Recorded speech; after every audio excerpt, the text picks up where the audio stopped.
La ilaha illallah Muhammadur Rasulullah. Ila hadiniyah sholihi wa ila hadrati Syekh Abdul Qadir Jalani bi syafaat Nabi Muhammad biidznillah waridullahi ya Allah ya Allah ya Allah innaka ala kulli syai'in qadir takbir hajatina.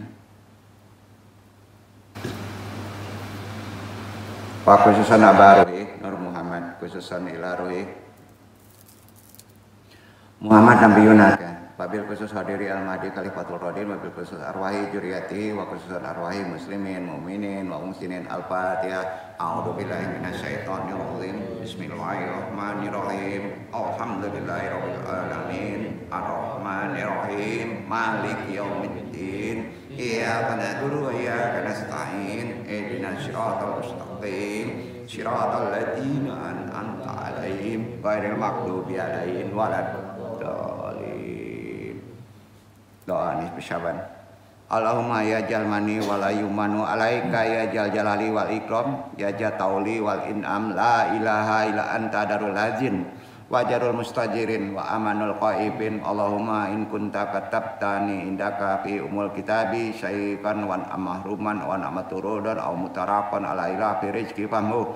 Allahumma bi fadlika syakawati wa hirmani wa tardi waqtik tari rizki wa atsbiti indaka fi umul kitabi syaidan marjukon muwafaqul lil khairat fa innaka qulta wa qaulukal haqqu fi kitabikal munazali ala nabikal mursalin yamul Allahumma yasau yutsbitu wa indahu umul kitabi ilahi bitajali adami fi lailatin nisfu min syari syabanil muqarramin lati yufraqu bitakulu amrin hakim wa yubron ifrib ani minal balai wa alamu ma'alam alam tara anta alamul ghayubi bi rahmatika ya arhamar rahimin wa sallallahu ala sayyidina Muhammadi wa ala alihi wa sahbihi wasallam.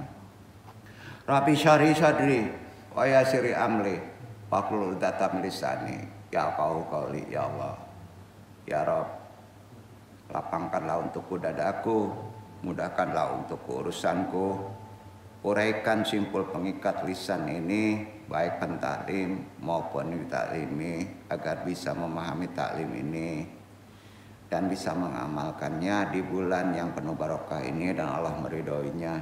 La haula wala quwata illa billahil aliyil azim. Alhamdulillahirabbil alamin. Puji syukur kehadirat Allah Subhanahu wa taala dengan pada tiradatnya kita masih bisa datang diberi waktu untuk bertolibul ilmi di tempat ini. Ikhwan akhwat yang ma'arahimakumullah baik yang mengaji secara talaki langsung maupun tidak langsung semuanya yang kita hormati juga guru kita Syaikhul Fadilah Lamanu rahimakumullah. Di pertemuan ini tajuk risalah kita ini Al-Fakir yang bodoh ini coba membahas lanjutan dari yang kemarin puasa Ramadan jalan sunyi manusia Tuhan bukan kita Tuhan. Nah, artinya kesifatunannya yang kita ikuti walaupun ini agak berat mudah-mudahan Allah meridhoinya di bab 2 ini.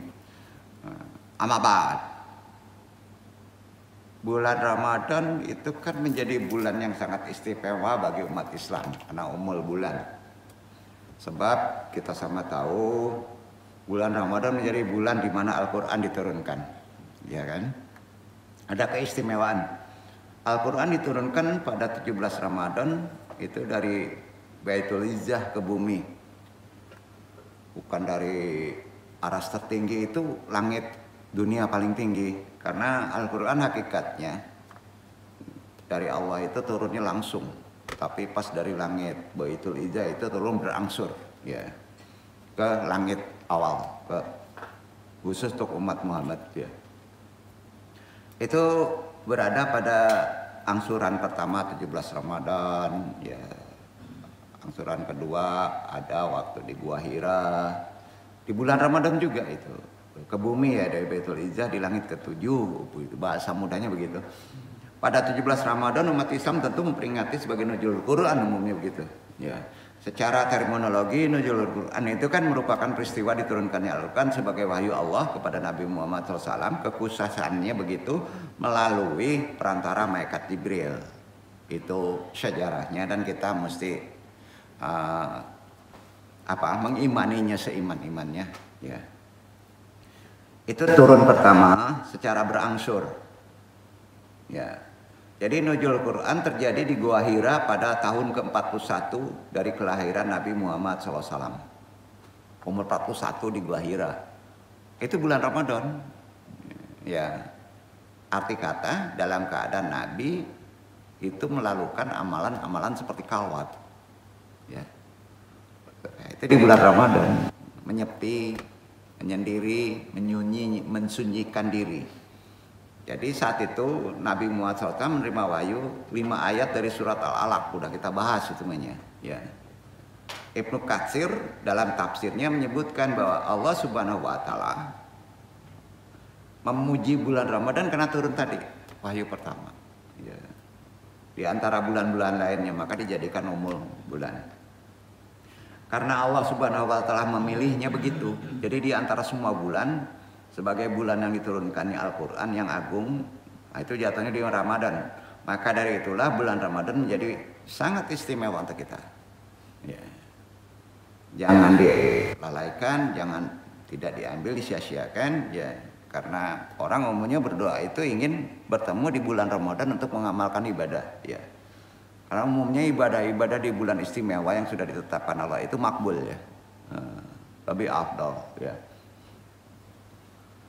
Jadi saat itu Nabi Muhammad SAW menerima wahyu 5 ayat dari surat Al-Alaq, udah jelas ya. Itu bulan Ramadan. Karena Allah memilihnya di bulan itu, diturunkannya di bulan itu, maka Al-Quran itu yang agung tadi kita wajib untuk mengambil hikmah di balik turunnya dan di waktu Ramadan itu. Maka dari itulah bulan Ramadan menjadi sangat istimewa. Makanya bulan Ramadan dijadikan sebagai bulan untuk membaca Al-Quran.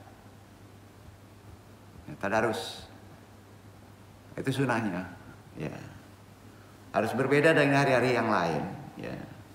Jadi kita tanpa menyadarinya sebenarnya setahun ini kita khatam ya, kalau mengaji itu ulang-ulang di Quran ya.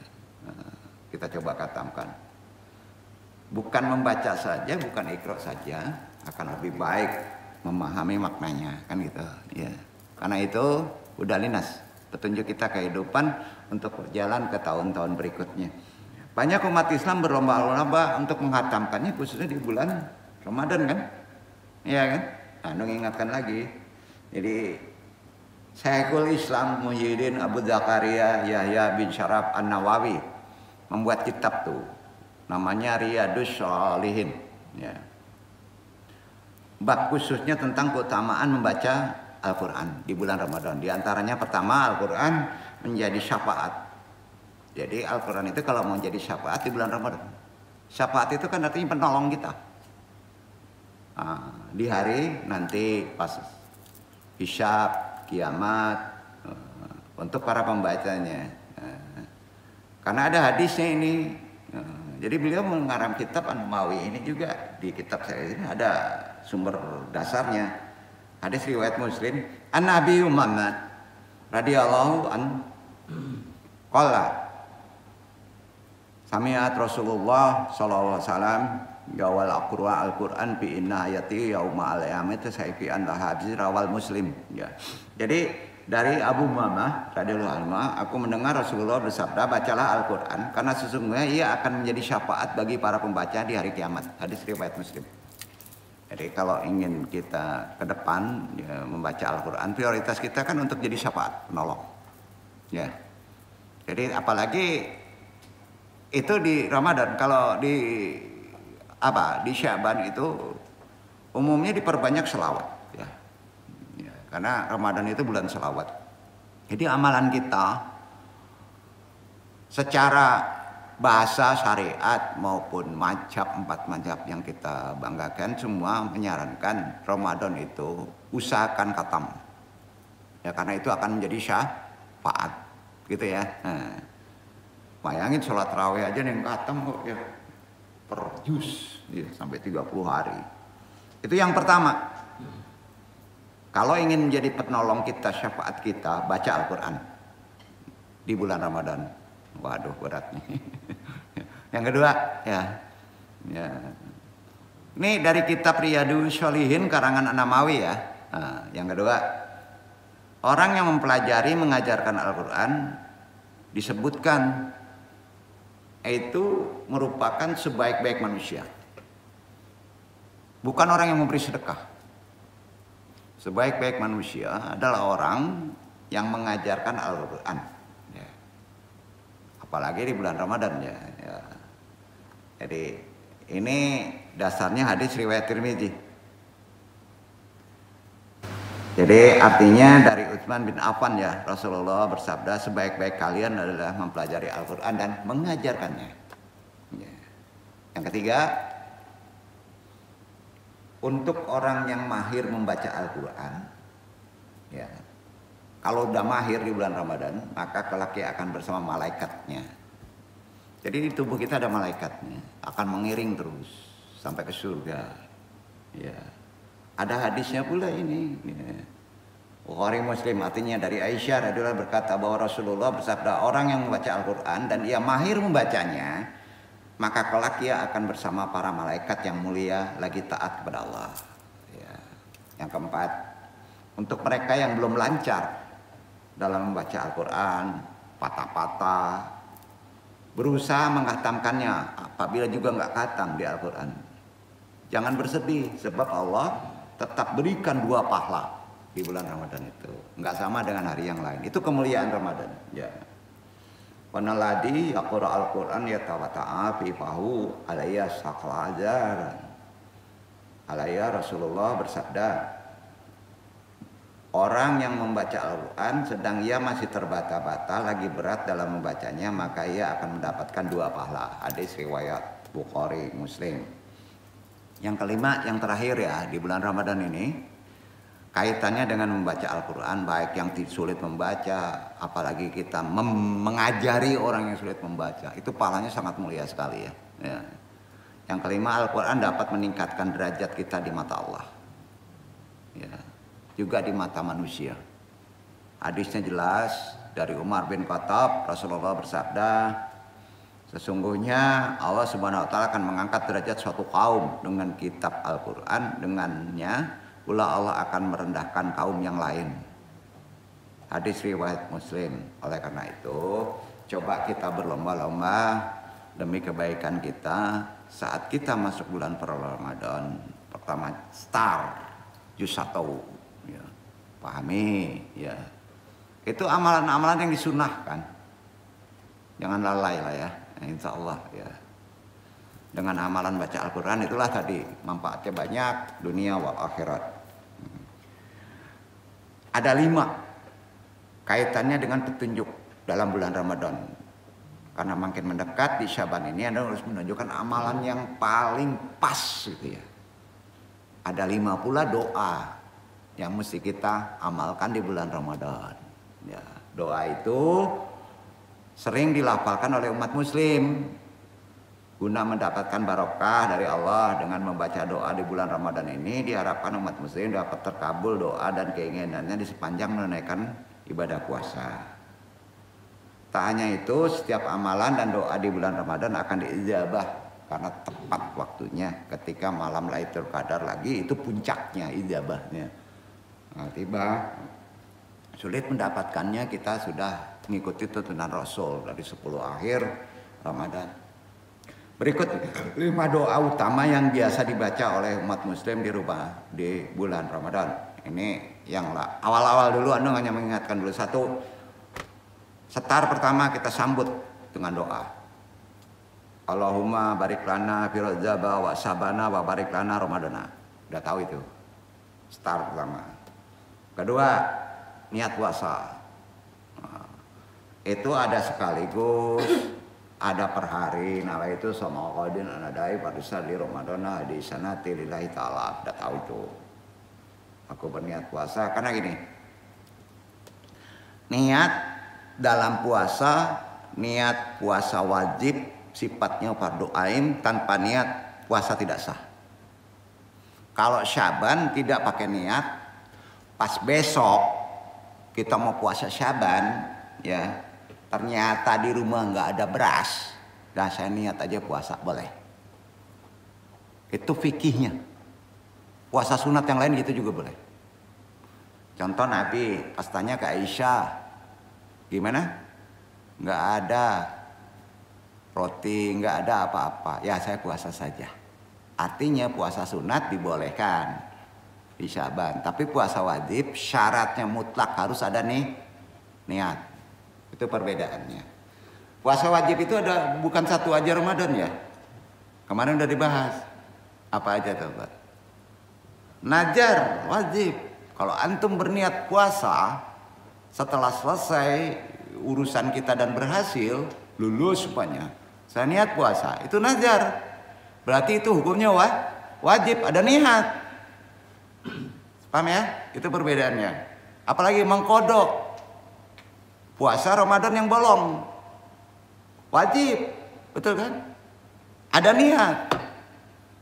Nah itu syarat-syarat. Jadi fikih perlu menjelaskan dulu ya. Jadi yang kedua niat tadi puasa. Yang ketiga amalan-amalan di Ramadan jangan lupa doa berbuka sunnah Rasul.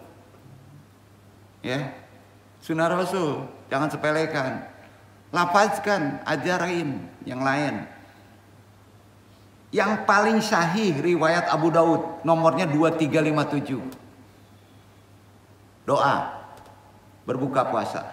Zahabat zamma'u wa talatil uruku wa sabatal azru insya Allah. Itu yang paling sahih. Artinya telah hilanglah dahaga, telah basahlah kerongkongan, semoga ada pahala yang ditetapkan jika Allah menghendaki. Betul? Itu dia yang paling sahih. Ya, yang ketiga, yang keempat. Jangan lupa 10 hari terakhir. Tapi dalam ajaran banyak ulama, ini tiap malam dibacanya. Doa malam Lailatul Qadar, karena kita ditutupi itu rahasia. Jadi setar pertama kita udah setar doa malam Lailatul Qadar. Ya, doanya yang perlu kita baca pendek aja. Ini riwayatnya sahih loh. At-Tirmidzi nomornya 3760, Ibnu Majah 3850, Ahmad 530, Hakim, An-Nasai. Ya.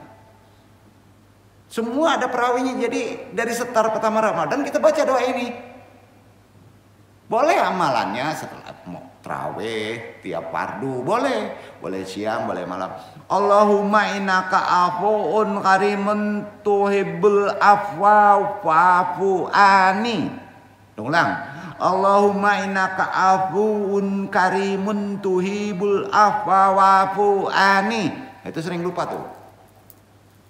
Ya Allah, Engkaulah Rabb yang sangat suka mengampun, ampunkanlah dosa-dosaku. Karena nggak mungkin deh manusia nggak lepas dosa. Prioritasnya gitu. Itu namanya doa nipu Syaban. Doa apa? Doa Lailatul Qadar. Jangan disandarkan Lailatul Qadar itu untuk dunia dong. Ya, Lailatul Qadar itu untuk akhirat. Karena kehidupan hakiki kita di akhirat nanti. Berbahayanya kan kalau kita berdosa nggak diampunin. Iya kan? Nah, kalimat terakhir jangan lupa setar pertama itu baca. Walaupun kita nggak melihat, tetap baca. Doa melihat hilal. Kita dapat dari ulama, dari hisab atau tidak hisab, baca doanya karena kita udah setar awal pertama.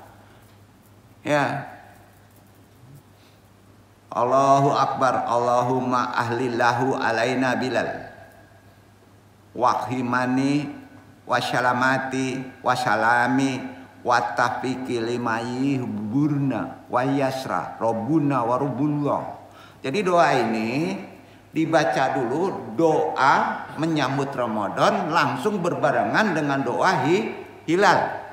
Ya, doa menyambut Ramadan, Allahumma barik lana fi Rajab wa Syabana wa barikna Ramadan. Afdolnya pertama start puasa. Langsung dengan melihat kita sudah melihat hilal. Bacaannya Allahu Akbar, Allahumma ahlilahu alaina bilal wa akimanu wa syalamati wa salami wa tafkili mayaki burobuna wa yarsa robuna wa robullah. Allah Maha benar. Ya Allah, munculkanlah hilal itu kepada kami dengan membawa keamanan dan keimanan, keselamatan dalam Islam, membawa taufik kepada apa yang Kau ridhoi. Rob kami dan Rob kamu adalah Allah. Hadis riwayat Tirmidzi Ad-Dairami. Jadi 5 itu amalan. Sampai ya? umumnya itu amalan. Itu sunnah Rasul. Jadi udah jelas. Amalan kita kalau kita simpulkan di bulan Ramadan nanti, karena makin dekat, insya Allah Jumat kita, mudah-mudahan kalau diberi waktu kita sudah mulai puasa Ramadan kan? Ya, maka kita setidaknya pokok yang mesti diamalkan Ramadan di samping kita menahan, yang kita mesti lafazkan, yang mesti kita lakukan, tadarus Quran. Ya, kalau mau dilevelkan ajarin orang lebih tinggi derajatnya kan. Sudah itu ada 5 doa tadi. Nah, udah paham ya? Nah, jadi bukan menahan lapar begitu aja atau terawih aja. Terawih sunat loh. Ini sunnah Rasul. Terawih sunat loh. Iya kan? Bukan nggak boleh terawih. Arti terawih apa tuh? Sholat istirahat. Terawih kan istirahat. Ya. Jadi di sini yang penting, kadang-kala kita nggak tahu prioritas. Syiarnya tinggi benar di terawih, amalan lain yang nggak dilakukan, yang sunnah, repot gitu nih. Disinilah perlunya thalibul ilmi, ya. Sekali lagi, mengingatkan lagi terkait dengan kajian kemarin, puasa kalau tidak makrifatullah, hasilnya adalah hanya merasakan lapar dan dahaga aja kemarin kan, ya kan? Kan ada sabdanya, kamin soimin walaisyallahu min syamihi ila zuwau wal atasu. Ya. Betapa banyak orang yang berpuasa namun dia tidak mendapatkan dari puasanya tersebut kecuali rasa lapar dan dahaga. Ternyata hadis ini sandarannya tinggi. Karena kita tidak mengenal Allah, tidak makrifat Allah. Gitu aja. Karena awal beragama adalah makrifatullah. Awal budin makrifatullah. Jadi puasa itu sahnya itu kalau lebih sempurna adalah harus mengenal Allah. Mengenal Allah udah tahu kemarin. Contoh aja sejarah Nabi Ibrahim. Lihat ciptaannya, tahu nama, tahu sifat kan ya. Nah, kemarin udah dibahas, silahkan baca. Karena puasa itu untukku, kata Allah, maka dia yang maha kuasa, maha sendiri, tidak mungkin menerima apapun dari makhluknya dalam bentuk apapun. Jadi pahami, konsep puasa ada kerahasiaan. Jadi puasa harus dari Allah sendiri baru bisa diterima di sisinya. Jadi puasa itu bukan ada faktor gini ya. Ramadan jangan disandarkan saya mesti tuntas Ramadan supaya saya dapat kerja. Nggak boleh ada niat gitu. Puasa Ramadan itu hanya mutlak untuk Allah. Jadi kalaupun diisi doa, boleh. Tapi pisahkan nawaitu puasanya. Ya? Nah, itu yang perlu Anda tekankan. Nah, jadi khusus karena ini rahasia Allah, untuk Allah aja. Ridha Allah aja. Ya. Sehebat apapun manusia berpuasa, tidak makan, tidak minum, menjaga lisan, memperbanyak ibadah, tetap saja dimensi ibadahnya, dimensi manusia tidak akan sampai kepada dimensi ilahi kalau tidak makrifatullah, tidak paham keilmuannya dalam puasa. Maka caranya adalah menemukan koneksi kepada Allah dengan mengenal Allah. Puasa itu harus ada koneksi, harus ada charger, harus ada channel kepada Allah. Dengan ketersambungan dalam proses puasa, Allah selalu hadir. Maka hakikat puasa adalah kemarin udah dibahas, minhu wabihi wawaha, dari dia, oleh dia, maka Allah yang menentukan pahalanya. Kan itu. Nah, itu yang sebenarnya puasa. Dalam konsep yang lebih tinggi lagi, kita mengenal Islam secara zahir, yang dipelajari oleh akal. Betul kan? Islam pertama orang sekarang banyak mempelajari secara akal. Banyak orang-orang barat, orang-orang yang bertahun-tahun non-Islam, setelah akal menerimanya baik, ada hidayah, dia masuk Islam. Ya.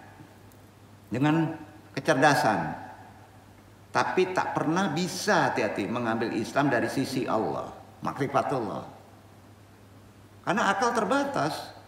Islam yang hadir di dalam dada Nabi itu ditransfer dari sisi Allah. Ya. Berarti spiritual banget. Sama halnya belajar di universitas, kemarin udah jelaskan juga iktibarnya. Akademisi Dibutuhkan ketekunan, kesabaran, keulatan, mengulang hal yang mirip tapi tanpa sadar, kadang-kadang membosankan. Supaya bertumbuh, kita wajib meriset, meneliti keaslian dari Islam itu. Kita dengan membuktikan sehingga menjadi hakul yakin. Nah, bukan ikut-ikutan, terlalang takbir. Ya. Jika memang Islam itu sangat luar biasa, sangat hebat, maka dibutuhkan seumur hidup kita untuk apa? Karena sangat luar biasa ajaran Islam itu. Dibutuhkan seumur hidup kita belajar. Nggak ada berhenti. Jadi sarjana Islam itu sampai liang lahat, hadisnya ada. Jadi nggak bisa berhenti. Setinggi apapun, seprofesor apapun juga tetap thalibul ilmi. Nabi kan bersabda, atlubu ilma minal mahdi illal lahdi. Tuntutlah ilmu sejak dari buayan hingga liang lahat. Iya kan? Nah, berarti thalibul ilmi sampai mati, itu Islam. Jadi syarat semua itu tentu kita harus menemukan profesor yang ahli. Bukan dalam konteks akademisi intelektual. Sebagai pembimbing, guru besar yang telah teruji, terbukti agar bisa menjadi sarjana ke tingkat selanjutnya dalam konsep ruhani Islam. Jika kita tidak mengalami pengalaman spiritual sama sekali, cari taklimnya ke arah ruhani. Ya gitu. Karena zaman sekarang sulit mendapatkan pengalaman spiritual secara ruhani. Ya. Ini dijanjikan oleh Allah, ada di Quran, ucapan Nabi dalam hadis, sebagaimana karya-karya ulama lama juga. Kitab-kitabnya sangat keren. Bisa jadi selama ini kita belum berjumpa dengan sang profesor tadi. Tapi hanya sampai tahap mendaftar, duduk di meja pendaftaran, yang dilayani, dibimbing oleh pegawai magang lagi. Nah, disinilah syukur alhamdulillah, mudah-mudahan yang duduk ini masih ada yang menuntun secara rohani. Karenanya di kalangan para sufi, konsepnya pemahaman lebih dalam dari konsep Islam. Puasa itu kaitan yang ditekankannya adalah memahami makna lapar. Puasa itu kan lapar yang dimenet. Lapar kan hal yang biasa, karena itu merupakan bagian dari mujahadah. Hal biasa sebetulnya. Artinya perang tanpa henti terhadap hawa nafsu. Jadi konsep lapar lebih dalam lagi. Lapar bukan hanya dirasakan. Nah, salah kalau antum merasakan lapar. Karena dia bekerja sendiri. Ya laparnya kan otomatis bekerja sendiri. Ngapain dirasain? Kesalahan kita apa? Udah natural kerja laparnya tidur, kita merasakannya double nggak? Ya, jadi rapal putus, biarkan natural. Jangan dirasakan. Duduk. Ketangkap deh maksudnya deh. Jadi gini maksudnya ya. Ini ajaran-ajaran ulama dulu ya. Lapar pokoknya nanti bulan Ramadan jangan dirasakan. Ketika puasa wajib khususnya Ramadan. Sebulan penuh jangan. Khususnya di bulan suci Ramadan. Tapi juga di bulan-bulan lain kalau bisa. Kalau kita puasa sunat. Puasa sehari mulai terbit fajar sampai terbenam matahari adalah puasa tahap awal. Sebagai latihan bagi pemula menapaki puasa-puasa selanjutnya yang lebih khusus, memerlukan kesabaran, ketabahan yang lebih tinggi besok nih. Puasa Ramadan bertujuan untuk menjadikan orang yang bertakwa. Perhatikan, tujuannya kita poin awal, diturunkan perintah wajib puasa untuk apa? Supaya kita bertakwa. Takwa itu salah satu faedah tertinggi adalah kita dihindari dari berbuat dolim. Betul kan? Nah, orang yang terbiasa dengan ibadah, ketika takwa telah dicapai, maka baru orang tersebut bisa melaksanakan puasa yang khusus. Kalau takwanya udah ada, yang jumlah harinya lebih dari 1 hari, lebih dari 1 malam. Nah, bingung kan? Bagi kalangan tertentu, lapar dalam satu hari itu bukanlah lapar. Bukan lapar yang sebenarnya. Salah seorang guru sufi mengajarinya begini, orang tasawuf. Pernah mendengar seorang dari kaum sufi berkata begini, saya lapar.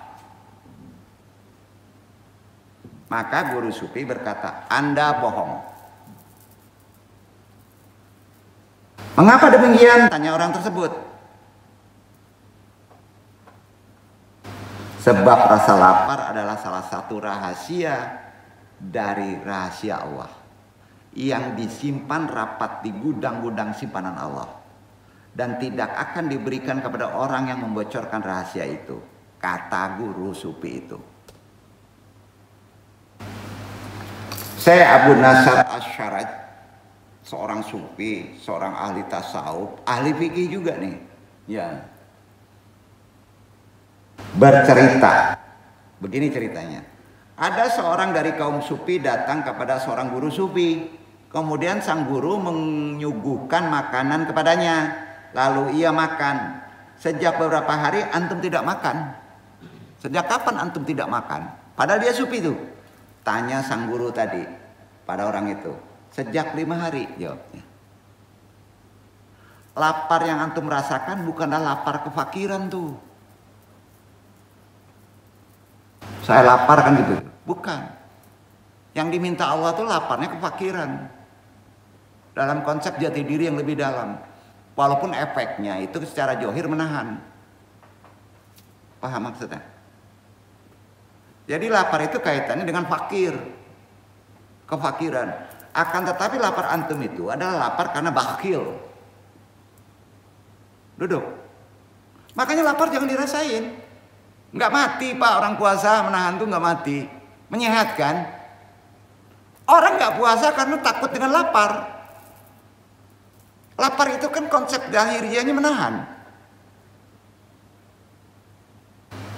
Jadi kalau ingin terhindar dari masalah, terhindar dari kejoliman, terhindar dari maksiat, itu tujuan puasa, takwa. Maka menahan, syaum. Maka hakikat lapar itu dalami dalam konsep ruhani, iya kan? Akan tetapi lapar antum adalah lapar karena bakil, jangan sampai disebut begitu. Bagaimana antum bisa merasakan lapar sementara antum masih berpakaian tuh katanya. Aduh, ini berat juga ajaran-ajaran kayak gini nih, tasawuf. Kata sang guru sufi, kemudian berfatwa beliau. Perhatikan fatwanya dalam benar nih. Ada manfaatnya untuk puasa kita ke tingkatan yang lebih dalam. Tidak mengajari menahan makan minum dari nafsu syahwat saja. Faidah sabata fatlubul jua mina aladi at-talaka bisyahadi wa idza juata fatlub mina aladi at-talaka bil jual an asibia idalam yakulil amru kadalika fa anta tatajawazul hududa bistamrarin. Apabila kalian kenyang, maka mintalah lapar kepada zat yang mengujimu dengan kekenyangan. Buka. Udah buka nih, kenyang. Orang sufi meminta kepada zat yang mengujimu dengan kekenyangan. Jadi kenyang juga ujian. Dan apabila kalian lapar, menahan puasa, maka mintalah kenyang kepada zat yang menguji dengan kelaparan. Mintalah kepada zat yang mengenyangkan kepada penguji kelaparan. Apabila tidak demikian, maka kalian terus-menerus akan melampaui batas dalam menjalani hidup. Renungkan aja ini, ya. Fa anta tatajawazul hududa bistamrarin. Itulah ajaran-ajaran menahan saum dalam konsep tasawuf. Tidak ada orang yang diberi izin oleh Allah untuk meninggalkan puasa Ramadan, nggak ada. Wajib, harus, dipaksa. Kecuali oleh sebab-sebab tertentu yang membuat tidak bisa berpuasa. Ketetapan itu sudah ada di takdirnya, mungkin sakitkah atau apakah, ya. Oleh karenanya puasa Ramadan yang merupakan latihan lapar bagi kita semua bisa menjadi latihan untuk menapaki puasa-puasa yang lebih tinggi makomatnya. Karenanya guru ruhani, guru sufi, orang tasawuf, orang tarekat, ulama-ulama awalin memberi nasihat kepada murid-muridnya begini dalam hal puasa. Idalam tata makan minasiyami liyaumin wahidan takaifa yumkinu kiliyastimararu ilal mustawatal. Kalau puasa sehari saja kalian tidak mampu melaksanakan, bagaimana mungkin kalian bisa melanjutkan ke tingkat berikutnya?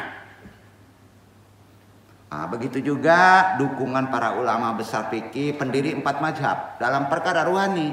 Dia tidak mendalami perkara zohir aja. Justru mengerti mazhab ini karena mereka bertasawuf. Ya. 4 pendiri mazhab besar juga pendapat ulama besar zaman sekarang. Ulama besar zaman sekarang perkiraannya ya Syekh Yusuf Al-Qaradawi ada menulis kesaksian ulama fikih tentang tasawuf, dan khusus pendapat Syekh Yusuf Qaradawi itu terhadap tasawuf bisa dibaca di fatwa Al-Qaradawi tentang tasawuf itu sendiri, karena puasa akhirun tuh puasa ke ulama akhir zaman tuh ya. Berikut adalah tulisan tentang kehidupan Rasulullah dan para sahabat yang menjadi sumber ajaran tasawuf. Pertanyaannya, apakah ajaran sufi tasawuf itu bukan ajaran Rasulullah? Ajaran Rasulullah. Yakin? Nah, ini kita bumikan lagi. Ajaran para sahabat. Sumber ajaran tasawuf untuk bisa meyakini kita. Puasa begitu juga sumber ajaran kesufian. Bahwa ajaran tasawuf adalah benar-benar ajaran Rasulullah. Benih-benih tasawuf sudah ada sejak dalam kehidupan Nabi SAW. Hal ini dapat dilihat dalam perilaku peristiwa dalam hidup, khususnya Rasulullah, dalam ibadahnya Rasulullah.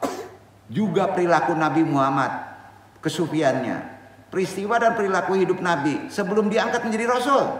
Berhari-hari beliau berkalwat. Buktinya mengasihkan diri di Gua Hira. Itu ajaran sufi. Terutama pada bulan Ramadan lagi. Di sana Nabi banyak apa? Di Gua Hira itu zikir, ada hadis itu. Di sana zikir ngingat Allah, terus zikir. Tafakur, menggunakan pikiran naik. Setelah zikir. Ini semua dilakukan ajaran-ajaran tasawuf kesufian ini dalam rangka mendekatkan diri kepada Allah. Jadi pengasingan diri Nabi di Gua Hira ini merupakan acuan pertama para sufi dalam melakukan khalwat. Itu kan bukti ajaran tasawuf, ajaran tarekat. Kemudian puncak kedekatan Nabinya apa? Puncaknya Allah tercapai ketika melakukan di Isra Mi'raj kan. Betul kan? Setelah dia menyendiri. Di dalam Isra Mi'raj Nabi sampai ke Sidratul Muntaha, tempat terakhir yang dicapai Nabi ketika Mi'raj di langit ke-7. Bahkan telah sampai ujungnya kehadirat Allah dan berdialog dengan Allah. Itu konsepnya. Sampai dialog. Berulang kali lagi. Dimulai ketika Nabi menerima perintah Allah apa? Tentang kewajiban sholat 50 kali dalam sehari semalam. Ini pernah dibahas. Atas usul Nabi Musa lah Nabi Muhammad memohon lagi agar jumlahnya diringankan dengan alasan umatnya nanti tidak akan mampu melaksanakannya. Kemudian Nabi Muhammad terus berdialog dengan Allah. Keadaan demikian jelas ini merupakan benih yang menumbuhkan sufisme di kemudian hari untuk umat akhirul zaman. Sampai? Jadi kalau ditanya dalilnya membid'ahkan tasawuf, ada. Dari awal Nabi sudah jadi sufisme, betul kan? Iya kan? Dengan berkalwat, Nah, di bulan Ramadan ini hati-hati. Dalam sejarah Nabi melakukan full ajaran torekot, full ajaran kesufian di bulan Ramadan. Mudah-mudahan ini bermanfaat. Wallahu a'lam bishawab, dan untuk menjadi bekal kita memasuki bulan mulia nanti di Ramadan. Pak Iluan dong. Wassalamualaikum warahmatullahi wabarakatuh.